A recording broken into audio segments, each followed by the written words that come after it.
Tout commence par la découverte de cette photo. Ce qui attire mon attention est d'abord le titre, qui mentionne Montenoy, le village voisin de mon enfance, la même où j'ai vécu mes plus glorieuses années de footballeur, invaincu à domicile en 4 saisons. C'est dire si cette photo m'intéresse. Ensuite, la légende m'apprend que nous sommes le 14 avril 1917 et qu'il s'agit des observateurs du ballon 71 devant le corps d'un aviateur allemand. Voilà ce qui m'interpelle. Pourquoi ces soldats se tiennent là, devant cet aviateur allemand refroidi ? Qui sont ces soldats ? Qui est cet Allemand ? Pourquoi s'est-il craché là sur ce qui deviendra le terrain de foot de mes exploits ? Je veux savoir. Ce que je dois tout d'abord décoder, c'est le ballon 71. Qu'est-ce que c'est ? Les ballons étaient très utilisés pour la surveillance du front, le réglage de l'artillerie et pour le repérage des opérations adverses. 71 signifie que les soldats en question sont de la 71e compagnie d'aérostiers. Les ballons qui montaient à plus de 1000 mètres d'altitude étaient des cibles fréquentes des aviateurs allemands, qui les mitraillaient et lançaient des fusées incendiaires sur ces ballons remplis d'hydrogène. En général, l'occupant du ballon s'en tirait par un saut en parachute, et l'aviateur allemand, bien que sollicité à déguerpir par les tirs soutenus des batteries de défense au sol, s'en tirait sans encombre. On en sait un peu plus sur l'identité de ces soldats posant sur la photo. Je m'empare donc du journal de guerre de ce ballon 71. Je vais peut-être en savoir davantage. En effet, j'apprends que le ballon 71 est basé sur le plateau de la Rochette, plus précisément à la Grande Rang au-dessus d'Olmont. Je connais l'endroit, je vois exactement où se situe ce ballon, à 2 km au sud de Montenoy. Découverte des lieux. Ici, nous voyons notre ballon 71, appelé aussi saucisse pour une raison évidente, qui monte sur le plateau de la Rochette. Toujours sur la Grande Rang, on le voit partir en manœuvre.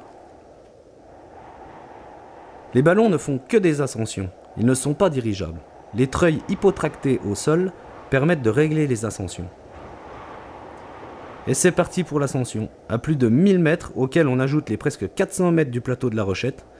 On imagine bien la vue de l'observateur. C'est comme si vous étiez en haut du Honeck. Et ça tombe bien, parce qu'en ce mois d'avril 1917, le secteur d'observation de notre ballon 71, que vous voyez ici représenté par la croix bleue en bas à gauche, est vaste, très vaste. Notre ballon renseigne toute la plaine de la Seille, du secteur de Nomny à Château-Salins.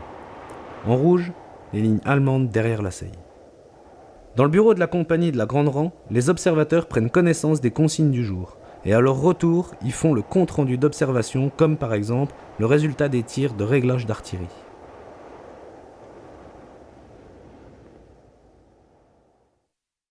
Mais alors, que s'est-il passé ce samedi 14 avril 1917 ? Retour sur le journal de guerre de la compagnie.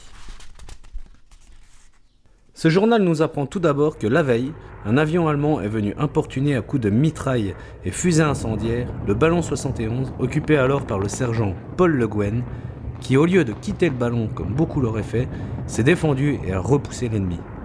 Ce qui est sûr, c'est que l'ennemi, à court de munitions, est certainement rentré dans des contrées moins hostiles. Le lendemain matin, le jour J, le caporal Roblot fait une ascension et décrira une très forte activité de l'aviation ennemie. À 12h30, c'est au tour du caporal Henri Pelletier de prendre place dans le ballon 71. On peut imaginer ce qui se passe dans la tête de cet observateur suite aux attaques de la veille, le rapport du copain du matin et cette rumeur qui court dans les ballons. Un as allemand spécialisé dans la destruction de saucisses. À 15h, le ballon est attaqué à 1100 mètres d'altitude. L'Albatros D3 fonce droit sur le caporal Pelletier sous un feu de mitraille intense.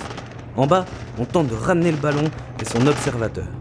Les batteries de défense tirent sur l'Albatros qui lance 6 fusées incendiaires qui passeront à côté de notre ballon 71. Sur cette photo de l'attaque même, la petite mention nous indique que l'avion allemand est visible à la loupe. Contre toute attente, alors qu'au sol, tout le monde s'attend à voir le caporal Pelletier sauter en parachute, ce dernier, très certainement influencé par le courage dont a fait preuve le collègue de la veille, saisit sa Winchester. C'est la seule arme à bord du ballon. Alors que l'Albatros, dézingueur de ballon, passe à 25 mètres, tire ses 4 balles, faisant preuve d'un courage inimaginable.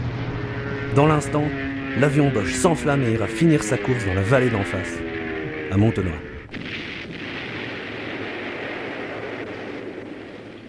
L'hallali du Bosch put retentir.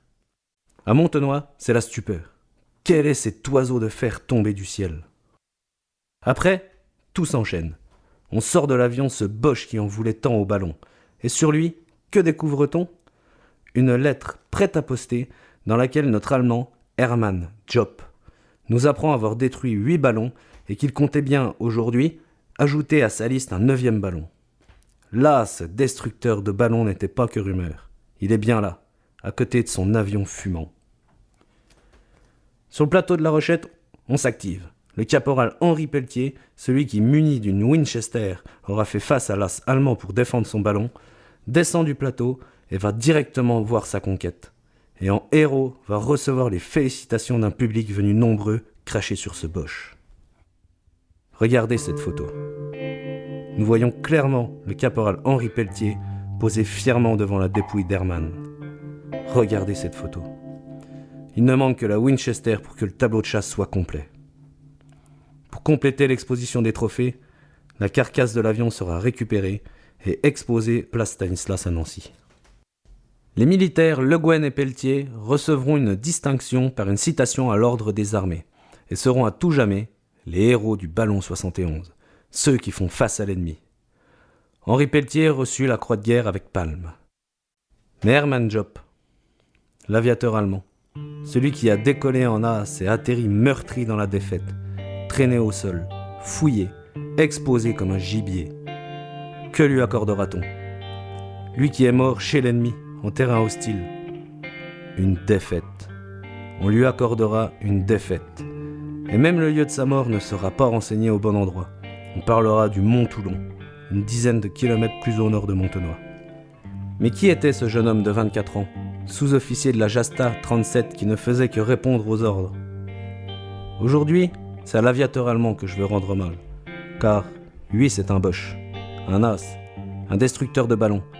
Mais Hermann Jopp est avant tout un soldat de 14-18.